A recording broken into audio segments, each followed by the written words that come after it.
सुप्रभात। स्वागत है आपका हिस्ट्री के अपने इस नए चैप्टर में, chapter number 3 in the earliest cities, आरंभिक नगर। आपके सभी हिस्ट्री चैप्टर्स की तरह इस चैप्टर की शुरुआत भी एक छोटी सी कहानी, छोटे से प्रसंग से होती है। इस बार इस छोटे प्रसंग या कहानी में दो बच्चे हैं, जसपाल और हरप्रीत।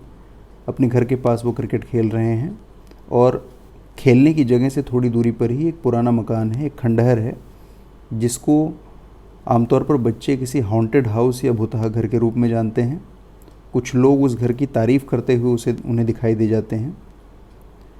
एक व्यक्ति उसके आर्किटेक्चर या उसकी डिज़ाइन की बहुत तारीफ़ करता है और एक तरफ एक दूसरी महिला है जो वहाँ पर जो लकड़ी की नक्काशी की गई है उस पुराने मकान में, उसकी तारीफ़ करती है।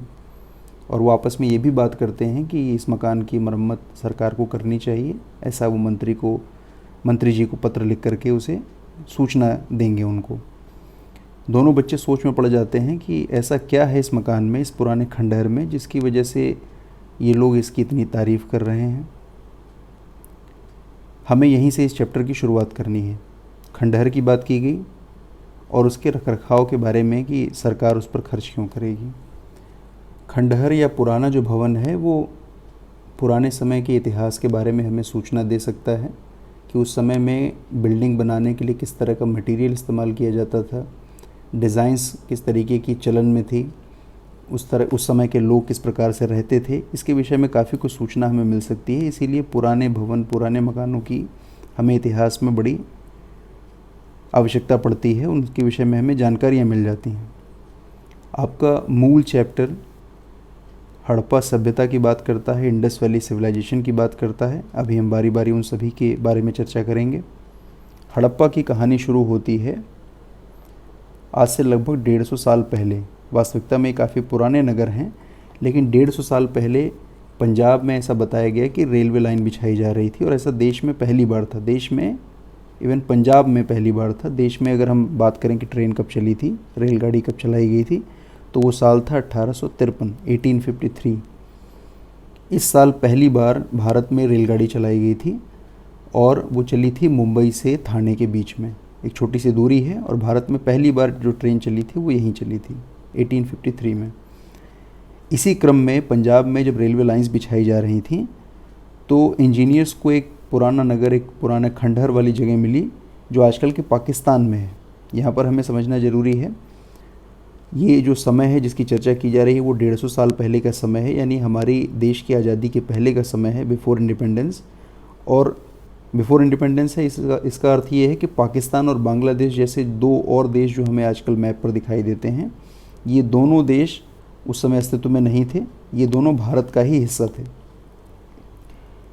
तो उस समय का जो पंजाब है, आजकल भी पाकिस्तान में पंजाब नाम का एक राज्य है, तो उसी क्षेत्र में जब इंजीनियर्स को रेलवे लाइन बिछाने के दौरान इस तरह के खंडहर मिले तो उन्होंने पाया कि बहुत पुराना नगर है। हालांकि उन्होंने उसके विषय में बहुत सूचना इकट्ठा नहीं की, क्योंकि उन्हें वहाँ पर बहुत सारी ईंटें मिल गई थी, अच्छे किस्म की ईंटें, पकी हुई ईंटें, जिनका इस्तेमाल करके वो अपना काम कर सकते थे अपनी रेलवे लाइन बिछाने के लिए। उन्होंने उसका इस्तेमाल किया, उनके खंडहरों से जो चीज़ें मिल सकती थी उसको उपयोग किया उन्होंने। बाद में उनमें से काफ़ी इमारतें नष्ट हो गईं और समय बीतने के बाद लगभग 80 साल पहले, यानी आज के समय से करीब करीब 70 से 75 साल पहले, इस हिस्से में हमें उन नगरों के बारे में और डिटेल में जानकारियाँ मिली। और ये जानकारियाँ हमें मिली आर्कियोलॉजिस्ट की मदद से। बहुत सारे जो पुरातत्वविद हैं जो पुराने समय की चीज़ों का अध्ययन करते हैं, पुराने ज़मीन से निकले हुए जो अवशेष हैं उनका अध्ययन करके बताते हैं कि पुराने दौर में क्या क्या चीज़ें थीं, प्रचलन में थीं।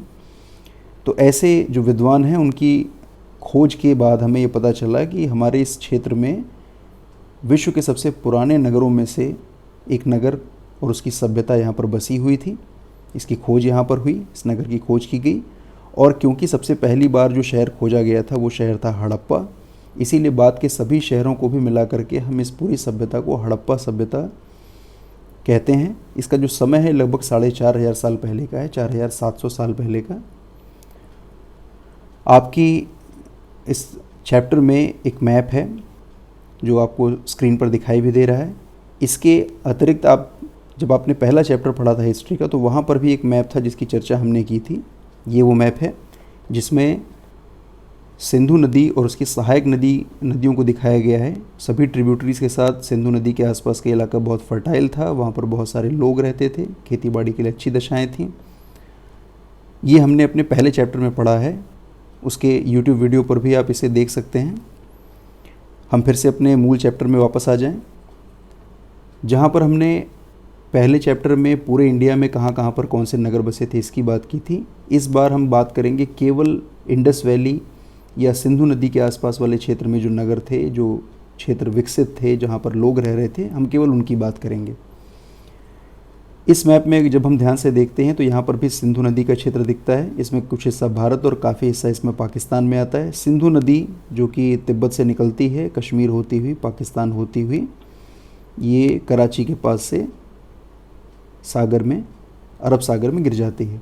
इसकी बहुत सारी ट्रिब्यूटरीज भी हैं जिनको यहाँ पर दर्शाया गया है। इसमें झेलम, इसमें चिनाब, रावी, व्यास, सतलज, ये सारी नदियाँ हैं जो बाद में आकर के इसको ज्वाइन करती हैं। और ये सारी नदियों का जो ज्वाइन वाटर है वो आगे बढ़ जाता है सिंधु नदी के रूप में। ये पूरा जो रिवर सिस्टम है ये इंडस रिवर सिस्टम कहा जाता है, सिंधु नदी का तंत्र कहा जाता है। इसके आसपास के क्षेत्र उपजाऊ हैं स्वाभाविक तौर पर, क्योंकि नदी हैं, कई सारी नदियाँ हैं, तो इनके बीच के जो क्षेत्र हैं वहाँ पर जो मिट्टी है वो बहुत फर्टाइल है, अच्छी खासी खेती यहाँ पर हो सकती है। यानी मानव की सभ्यता के विकसित होने के लिए सबसे अनुकूलतम दशाएं आपको इस क्षेत्र में दिखाई दे जाती हैं। और ऐसा स्पष्ट भी हो जाता है क्योंकि हम देखते हैं कि बहुत सारे नगर इसके इर्द गिर्द बसे हुए हैं। अगर आप बात करें, हमने सबसे पहले बात की थी हड़प्पा नगर की। हड़प्पा नगर आपको यहाँ पर बीच में दिखाई दे रहा है, ये वो नगर है हड़प्पा। हड़प्पा नगर के अतिरिक्त जब आप बात करते हैं दूसरे अन्य नगरों की, ये है हड़प्पा, और इसके अतिरिक्त जो दूसरा एक और बड़ा नगर था उसका वो मोहनजोदड़ो। इसके अलावा चम्हूदड़ो, गवेरीवाला, कालीबंगा, राखीगढ़ी, धौलावीरा, लोथल, इस तरीके के बहुत सारे नगर हमें दिखाई देते हैं जो इस नदी के आसपास के क्षेत्रों में थोड़े नज़दीक या थोड़े दूर, और नदी के दोनों हिस्सों में, इसके वेस्टर्न साइड में और इसके ईस्टर्न साइड में, यानी पूर्वी और पश्चिमी दोनों हिस्सों में इस नदी के तंत्र के साथ बहुत सारे नगर बसे हुए दिखाई देते हैं।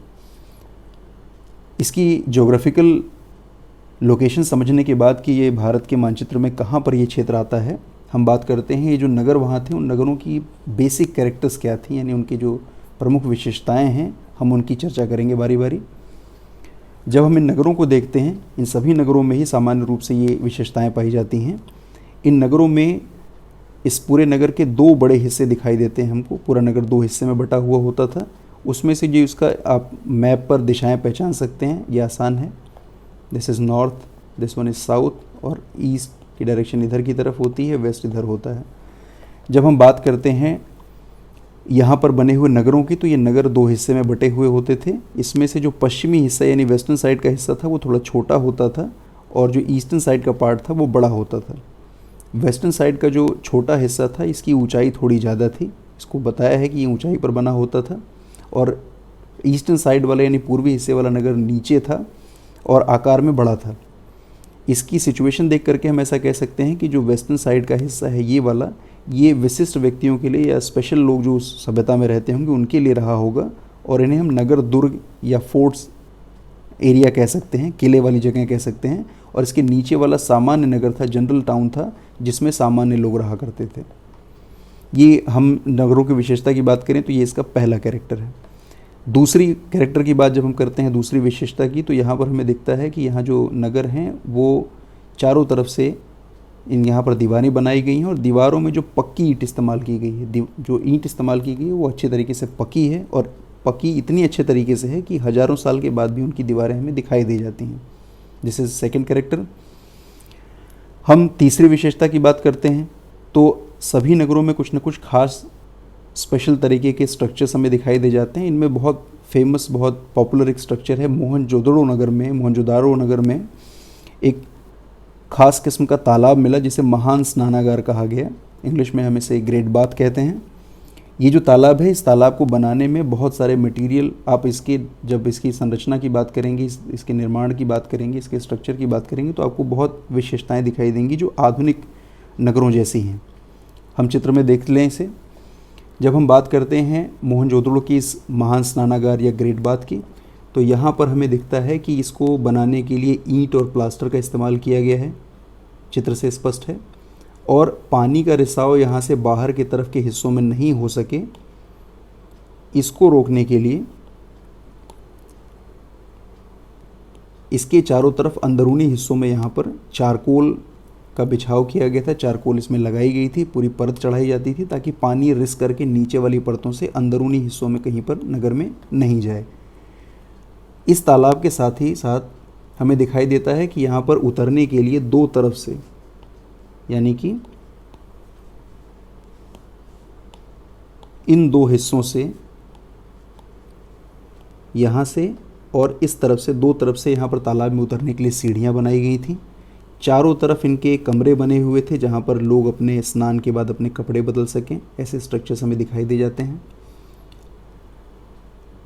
और यहाँ पर जो तालाब बना हुआ था, इसमें पानी भरने के लिए स्थान स्थान पर साइड में कुएं बने हुए थे और उन कुओं से जल इसमें से निकाल करके इस तालाब में भरा जाता था। और ऐसा केवल विशेष अवसरों पर होता था, जब कोई विशेष उत्सव या कोई सेलिब्रेशन का टाइम होता था तो लोग यहाँ पर इसमें स्नान करते थे, पानी भरा जाता था और इसका इस ग्रेट बाथ का, इस महान स्नानागार का इस्तेमाल किया जाता था। मोहनजोदड़ो के इस ग्रेट बाथ के बाद हम बात करते हैं और नगरों की, कालीबंगा और लोथल। कालीबंगा जो नगर है वो आजकल के राजस्थान में हमें दिखाई देता है, यानी यहाँ कालीबंगा। और लोथल जो दूसरा शहर है वो गुजरात में तट के पास, यानी सागर तट के पास खंभात की खाड़ी के करीब में, this is gulf of Khambhat, Khambhat की खाड़ी है ये। इसके करीब हमें ये दो नगर दिखाई देते हैं। इन दोनों नगरों में जो कॉमन चीज़ मिली है वो है अग्निकुंड। अग्निकुंड का मतलब है कि ये लोग यज्ञों की परंपरा से परिचित थे। यज्ञ करने के लिए बहुत अलग अलग आकार के, बहुत अलग अलग ज्योमेट्रिकल शेप के जो कुंड थे वो इस्तेमाल किए जाते थे। इसका ये भी अर्थ है कि यज्ञों के लिए, स्पेसिफिक यज्ञों के लिए, खास तरह के यज्ञों के लिए खास तरह के कुंड इस्तेमाल किए जाते थे। फिर हम बात करते हैं इन सभी नगरों में ऐसे कॉमन स्ट्रक्चर की जो इन सभी नगरों में लगभग लगभग पाया जाता था। तो हमें दिखाई देता है कि हड़प्पा, मोहनजोदड़ो और लोथल जैसे बहुत सारे जो बड़े नगर थे, उन सभी जगहों पर हमें भंडारगृह भी दिखता है। भंडारगृह का मतलब है जहाँ पर हम अनाज को सुरक्षित रख सकते हैं। इसके बाद हम बात करते हैं इन सभी नगरों में बने हुए भवनों की। यहाँ जो हाउसेस थे, जो बिल्डिंग्स थी, वो किस तरीके की बनी थी। तो हमें दिखता है कि यहाँ पर एक मंजिले से लेकर के दो मंजिला इमारतें थी। सामान्य रूप से एक माला बिल्डिंग, 1 स्टोरी, और इसके अलावा कुछ कुछ जगहों पर आपको डबल स्टोरी बिल्डिंग्स भी दिखाई दे जाती हैं। इन सभी जो मकान हैं, इन सभी मकानों का, इन भवनों का जो स्ट्रक्चर था वो बहुत कॉमन स्ट्रक्चर था, बिल्कुल वैसा ही जैसा आजकल के जो हमारे आधुनिक नगर के, आधुनिक गाँव के जो मकान बने होते हैं, कुछ वैसा ही। यानी घरों के बीचों बीच में आंगन होता था और आंगन के चारों तरफ कमरे हुआ करते थे। बीचों बीच भवन में आंगन और उसके चारों तरफ के हिस्सों में अलग अलग कमरे बने होते थे। सभी घरों में अलग एक बाथरूम हुआ करता था। यानी ये इनके यहाँ पर हेल्थ और सैनिटेशन की जो व्यवस्था है ये इन्होंने पहले से समझ रखी थी। ये नगर बहुत प्लान्ड नगर दिखाई देता है। कुछ घरों में हमें कुएं भी दिखाई देते हैं, यानी पानी पीने के लिए या उपयोग करने के लिए एक सेपरेट व्यवस्था उन्होंने डेवलप कर रखी थी। एक और बहुत बेसिक कैरेक्टर की जब हम बात करते हैं, और बहुत स्पेसिफिक कैरेक्टर ही है जो कि विश्व के शायद ही किन्हीं नगरों में पाया जाता हो। यहाँ पर जब, क्योंकि हमने पढ़ रखा है कि हर घर में बाथरूम होता था, तो पानी के निकलने की जगह भी बनाई गई थी। यानी यहाँ पर ढके हुए नाले थे और साथ साथ ढके हुए थे, यानी बीमारियाँ नहीं फैलें इसका भी ध्यान रखते थे। ये सीधी लाइन में बने होते थे, थोड़ा सा स्लोप इस्तेमाल होता था जिससे आसानी से पानी बह कर के बाहर निकल जाए। और घरों की जो नालियाँ थी वो सड़कों की बड़ी नालियों से जुड़ी हुई थी, यानी पूरा ही जो जल है, पूरी बस्ती का जो जल है वो आसानी से बस्ती के बाहर निकाला जा सके बड़े नालों के जरिए। और नालों के ढके होने की वजह से बीमारियाँ फैलने का खतरा नहीं था। और साफ़ सफाई के लिए जगह जगह मैनहोल बनाए गए थे, बिल्कुल वैसे ही जैसे हमें आजकल के आधुनिक नालों के साथ दिखाई देता है। फिर हम बात करते हैं नगरीय जीवन की, यानी उस समय के जो लोग थे वो किस प्रकार की परंपराएं पालन करते थे, किस तरह के आभूषण, वस्त्र वगैरह पहनते थे। तो हमें दिखता है कि यहाँ के जो नगर हैं उनमें काफ़ी चहल पहल वाले ये नगर थे। ये उत्सव मनाते थे, यहाँ पर ख़ास किस्म के बहुत सारे भवन बने होते थे। हमने पढ़ रखा है कि इसके ईस्टर्न और वेस्टर्न पार्ट में बड़ा डिफरेंस था। ऊंचा हिस्सा, छोटा हिस्सा जो पश्चिमी हिस्से में होता था, वहाँ पर स्पेशल लोग रहते थे जिनको हम शासक या राजा मान सकते हैं। और ये सारे लोग बहुत दूर दूर के इलाकों से बहुत बेशकीमती प्रीशियस जो मेटल्स हैं या प्रीशियस जो स्टोन्स हैं उनको, यानी पत्थरों को मंगाते थे और उनका उपयोग करते थे। और बहुत सारे आभूषणों को भी, ये बहुत सारे ऑर्नामेंट्स को भी पहनते थे। इसके साथ साथ हमें दिखाई देता है कि नगरों में लिपिक यानी क्लर्क्स भी हुआ करते थे, क्योंकि लिखने की परंपरा थी यहाँ। ये अलग बात है कि इनकी जो लिखी गई चीज़ें हैं वो हम आज तक पढ़ नहीं सके हैं। हम प्रयास में लगातार हैं, इसे विद्वानों ने पढ़ने की कोशिश की है, लेकिन अभी तक इसका पता नहीं चल पाया कि इन्होंने क्या लिखा है। इनके लिखने के तरीके से ये लिखा क्या है हम ये पढ़ नहीं पाए हैं। चित्रों को देख करके हम आकलन करते हैं, हम अनुमान लगाते हैं कि यहाँ पर ये चीज़ें इस रूप में रही होंगी। इसके अलावा जब हम सोसाइटी की बात करते हैं तो वहाँ पर बहुत सारे क्राफ्ट पर्सन हमें दिखते हैं। यहाँ पर मेल और फीमेल दोनों, यानी स्त्री पुरुष दोनों ही अलग अलग तरह के शिल्प के कामों में जुड़े हुए थे। अलग अलग तरह की मूर्तियाँ, चित्रकार, कलाकार, संगीतकार, इस तरह के बहुत सारे जो लोग होते हैं अलग अलग तरह के शिल्पों से जुड़े हुए, पुरुष और स्त्रियों के रूप में हमें वो सब दोनों ही दिखाई देते हैं। ये जो लोग थे वो लंबी यात्राएं भी करते थे, क्योंकि बाहर के देशों से इनका संपर्क था। बहुत सारी ऐसी चीज़ें यहाँ पर मिली हैं जो वास्तविकता में इसके आसपास के क्षेत्रों में नहीं होती हैं, दूर दराज के क्षेत्रों में होती हैं। और उनको यहाँ पाए जाने का मतलब है कि उन देशों के साथ, उन दूर के देशों के साथ यहाँ का व्यापार हुआ करता था। बहुत दूर देशों की कहानियाँ यहाँ पर सुनाई जाती रही होंगी। हम ज़मीन की खुदाई में मिले हमें बहुत सारे जो खिलौने हैं बच्चों के, जो मिट्टी के बने होते थे, पक्की मिट्टी के बने होते थे, ऐसे खिलौनों को देखने से हमें पता चल जाता है कि वो किस तरह के खेल खेला करते थे। हमें इसकी भी जानकारी मिल जाती है। हमने बात की थी कि इन नगरों में सड़क के साथ साथ किनारों की तरफ नालियाँ बनी होती थी। तो इन नालियों को देख करके इनका स्ट्रक्चर बिल्कुल एक आधुनिक नगर जैसा इनका स्ट्रक्चर था, वेल प्लान, प्री प्लान। जगह जगह पर कुएँ बने हुए थे। उसके बाद हम बात करते हैं अगले सेगमेंट की कि यहाँ पर और स्पेशल चीज़ें क्या मिलती थी। तो हमें दिखाई देता है कि यहाँ पर पत्थर के बाट, आजकल जैसे हम वेट्स इस्तेमाल करते हैं, आप जब बाज़ार जाते हैं कोई सामान खरीदते हैं, सब्जी कोई फल आप खरीदते हैं, तो जो उसको बेचने वाला व्यक्ति है वो अपने तराजू के ऊपर आपको बहुत सारे वेट्स रख करके 500 ग्राम्स का और 1 केजी 2 केजी का ऐसा बाट रख करके, ऐसा वेट रख करके आपको चीज़ें तौल करके देता है। ऐसे बाट का इस्तेमाल वहाँ पर दिखाई देता है हमें कि अलग अलग साइज़ के बहुत सारे पत्थर वहाँ पर रखे हैं जो चर्ट नाम के पत्थर से बनाए जाते थे, और इनका इस्तेमाल चीज़ों को नापने तौलने में, यानी तौलने में किया जाता था। यानी यहाँ के लोग यूनिट्स का इस्तेमाल करना जानते थे। इसके बाद हमें दिखाई देता है कि बहुत सारे मनके हैं, यानी आभूषण जैसे ये दिखाई देते हैं, जिनको आपस में जोड़ करके इन्हें तराश करके बनाया गया होगा और फिर बाद में इन्हें आभूषण की तरह इस्तेमाल किया जाता था। इसके अलावा हमें यहाँ पर मूर्ति कला बहुत अच्छी दिखाई देती है, और मूर्ति कला के साथ साथ इनकी जो डिज़ाइनिंग है कि कितनी बारीक डिज़ाइन उन्होंने इस मूर्ति के वस्त्र के ऊपर की है। साथ ही साथ बहुत करीने से बनी हुई दाढ़ी भी हमें दिखाई देती है, जो बताती है कि ये जो काम है ये किसी एक्सपर्ट मूर्तिकार का काम है। यहाँ के लोग इसके अलावा बहुत सारे पत्थर की मोहरें बनाते थे अपनी सील लगाने के लिए। इन सील्स के ऊपर या इन पत्थर की मोहरों के ऊपर बहुत सारे जानवरों के चिन्ह बने होते थे। इसके अलावा एक ख़ास किस्म का बर्तन वो बनाते थे जो लाल मिट्टी का बना होता था, और उस पर बहुत सारी काले कलर के जरिए बहुत सारे डिज़ाइंस बनाते थे। उन लाल कलर के मिट्टी के बर्तनों के ऊपर काले कलर से बहुत सारी डिज़ाइंस बनी होती थी। यहाँ पर मेहरगढ़ की चर्चा है। ये स्थान भी आजकल के राजस्थान में पड़ता है। मेहरगढ़ में लगभग 7000 साल पहले कपास की खेती यानी कॉटन की खेती का प्रमाण हमें मिलता है, क्योंकि मोहनजोदड़ो में जो बहुत सारे अवशेष मिले हैं उनमें चांदी के फूलदान के ढक्कन और बहुत सारी जगहों से हमें कॉटन चिपका हुआ मिलता है। यानी कॉटन का इस्तेमाल करना ये जानते थे। सूती वस्त्र ये पहनते थे, सूती वस्त्र का ये उपयोग करते थे, कॉटन उगाते थे। इसके अलावा पकी हुई मिट्टी, जिसको आपने देखा कि बहुत सारे जो बच्चों के खिलौने हैं और बहुत सारे और चीज़ें इसके पकी मिट्टी से बनाई गई हैं। ईंटें भी पकी बनाते थे ये और मिट्टी से बनाते थे।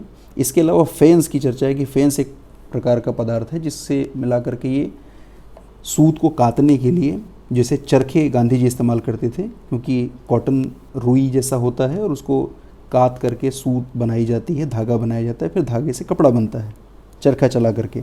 तो ये तकलियाँ बनाने के लिए, यानी चरखे में जो तकलियाँ लगी होती हैं वो बनाने के लिए फेंस नाम का जो पदार्थ है वो ये इस्तेमाल करते थे। अब ये फेंस क्या है?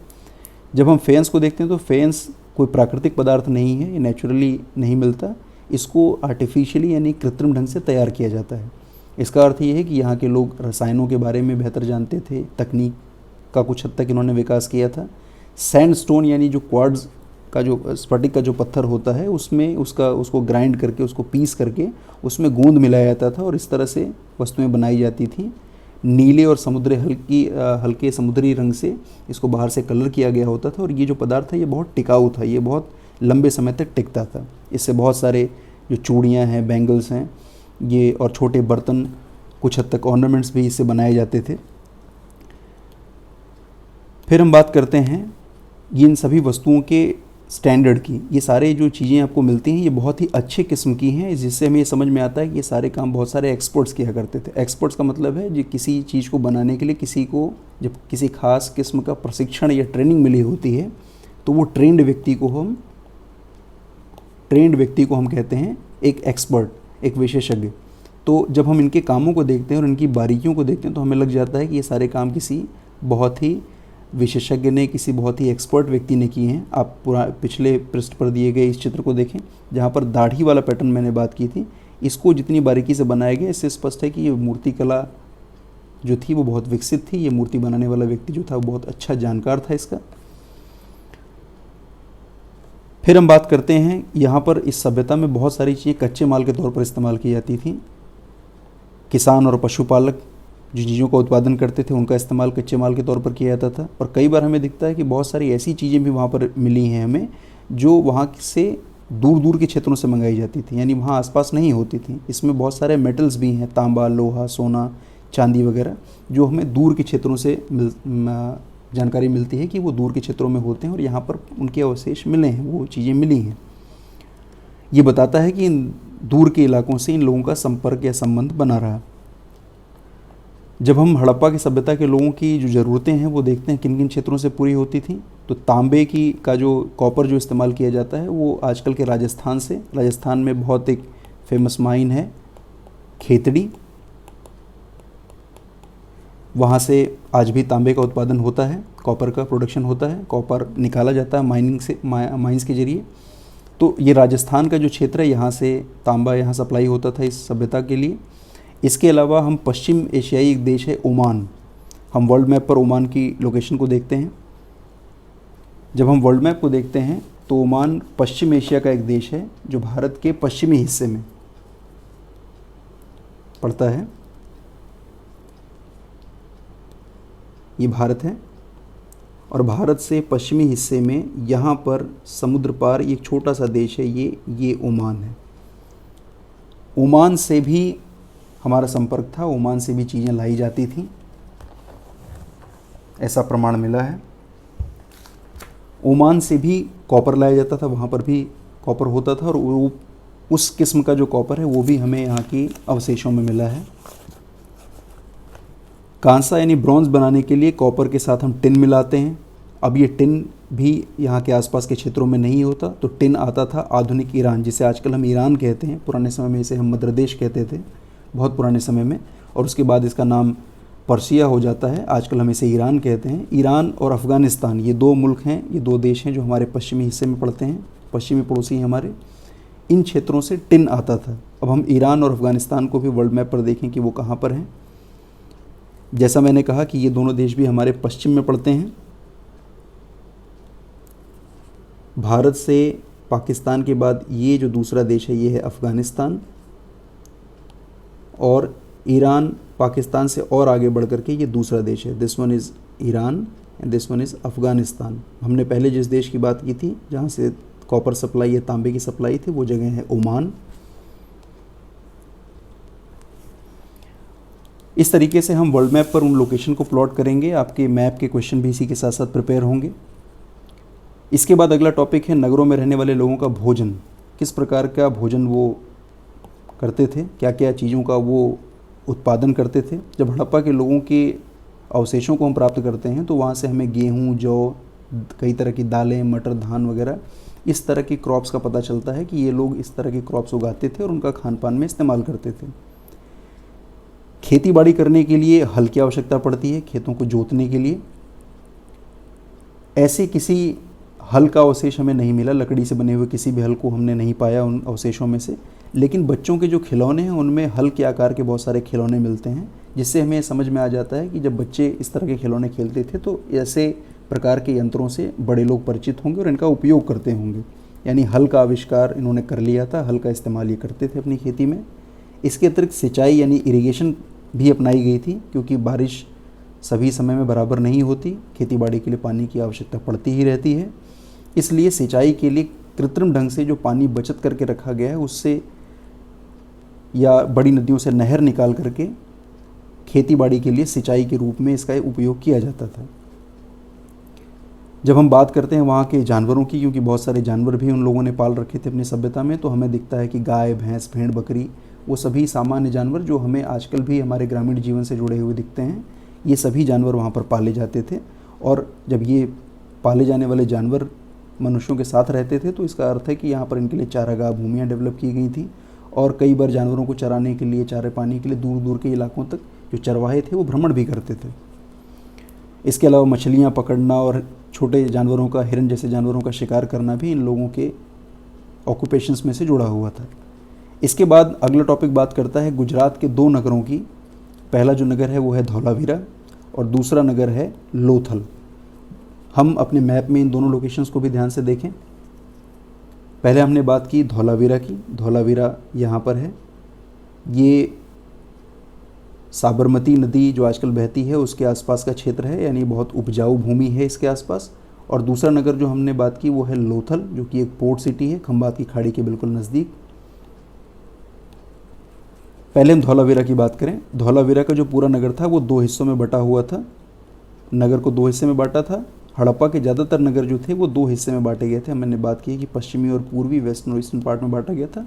धौलावीरा अकेला ऐसा नगर है जिसके 2 की बजाय 3 हिस्से हमें दिखाई देते हैं, और सारे नगर के चारों तरफ के बाहर के हिस्से में ऊंची दीवारें बनाई गई थी। एंट्री करने के लिए बहुत सारे एंट्रेंस के दरवाजे बने थे, बड़े बड़े जो द्वार थे वो बने हुए थे। और इस पूरे नगर क्षेत्र के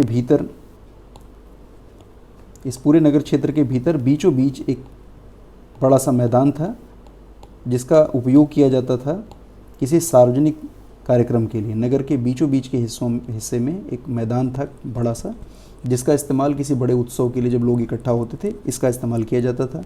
यहाँ के नगर में भी लोगों ने अपने तरीके से अपनी लिपि में लिखने का प्रयास किया है पत्थरों के ऊपर, हालांकि वो पढ़ा नहीं जा सका है।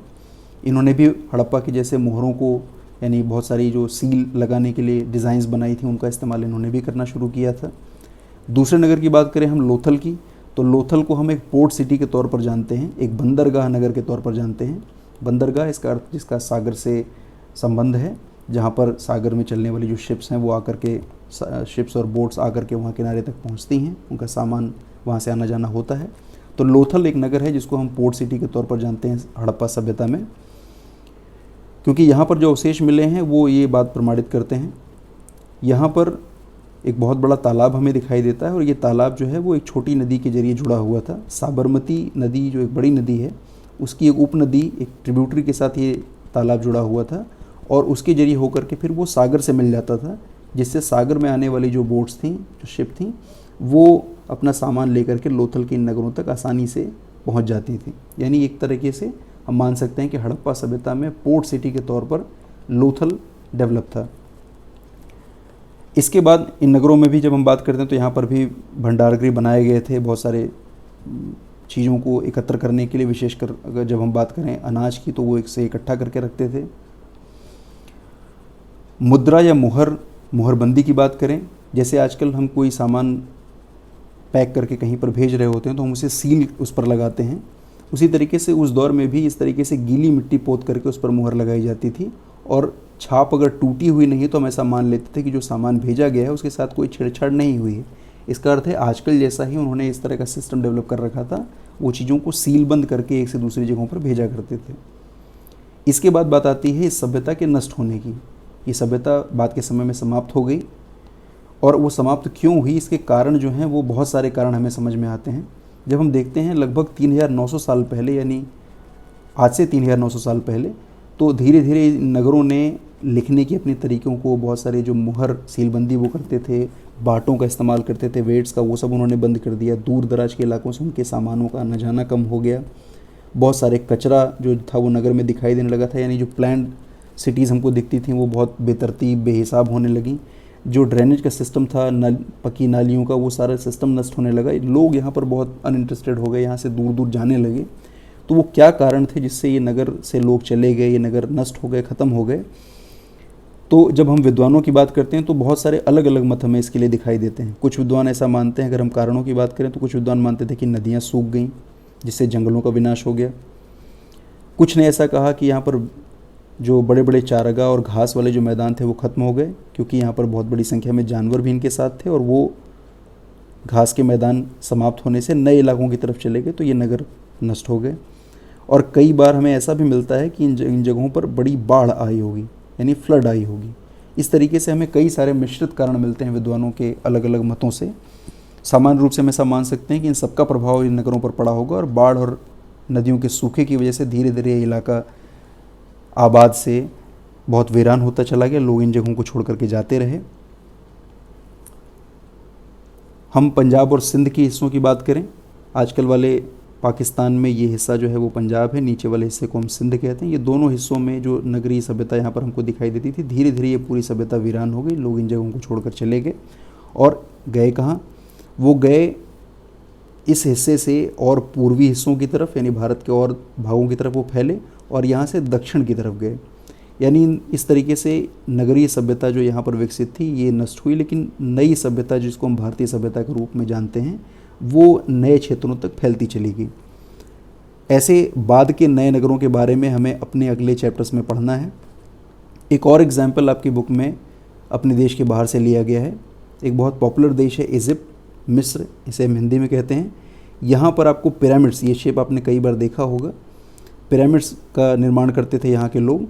और यहाँ के जो राजा महाराजा थे, सामान्य रूप से जो बड़े लोग यहाँ पर थे, जो शासक वर्ग यहाँ का था, जब उनकी डेथ हो जाती थी तो उनके शव होते थे, उन शवों को खास किस्म के केमिकल के साथ पट्टियों में लपेट करके रखा जाता था, जिन्हें ममीज़ कहा जाता था। और इन डेड बॉडीज़ के साथ ऐसा वहाँ के लोग मानते थे कि जो मरने वाला व्यक्ति है, मरने के बाद भी उनको उन सारी चीज़ों की आवश्यकता पड़ती है जिसको वो अपने जीवन में इस्तेमाल करता है, यानी खाने पीने का अनाज, पीने के लिए तमाम तरह के पेय पदार्थ, पहनने के लिए कपड़े, गहने, बहुत सारे इंस्ट्रूमेंट जो वो गाने बजाने के लिए इस्तेमाल करता है, उसके हथियार, कई बार तो उसके जानवर भी। बहुत सारी खुदाई में हमें ऐसा मिला है कि बहुत सारी कब्रों में जहाँ पर ममीज़ मिलती हैं, बहुत सारे जानवरों के अवशेष भी मिले हैं, और जिंदा जानवरों के अवशेष मिले हैं। इसका अर्थ है कि उन्होंने राजा के या शासक के मरने के बाद वाले जीवन के लिए भी इन सभी चीज़ों को इकट्ठा करके शव के साथ ही उसको दफना दिया था। और इसके साथ साथ कई जगहों पर तो हमें जो सेवक और सेविकाएं थे, यानी जो राजा के सर्वेंट्स होते थे, उनको भी राजा की डेड बॉडी के साथ दफना दिया जाता था। तो बहुत विचित्र तरह की, बहुत अलग अलग तरह की परंपराएं हमें देखने में मिलती हैं दुनिया के अलग अलग हिस्सों में। ये इजिप्ट की सभ्यता भी एक बहुत पुरानी सभ्यता थी। हमने अभी अपने इस चैप्टर में भारतीय सभ्यता के विषय में पढ़ा, भारत के सबसे पुराने नगरों के बारे में, जो कि विश्व के सबसे पुराने नगर थे। इस चैप्टर में बहुत सारे टर्म्स हैं जिनका इस्तेमाल किया गया है, जिसमें फोर्ट है, जिसमें शासक या लिपिक वर्क की बात की गई, इसमें क्राफ्ट पर्सन की बात की गई, शिल्पकारों की, इनमें मेटल्स की पहचान कर ली गई थी, ऐसी चीज़ों की चर्चा मिली है, हल और सिंचाई की बात की गई है, और बहुत सारी इंपॉर्टेंट डेट्स हैं जिनमें ऐतिहासिक तौर पर क्या क्या घटनाएं घटित हुई हैं, इसको लिखा गया है। इन चीज़ों को आप अपनी कॉपी में नोट डाउन करेंगे, अपनी एक्सरसाइज करेंगे, और जहाँ डाउट होगा उसके विषय में आप अपनी अगली क्लास में मुझसे पूछेंगे।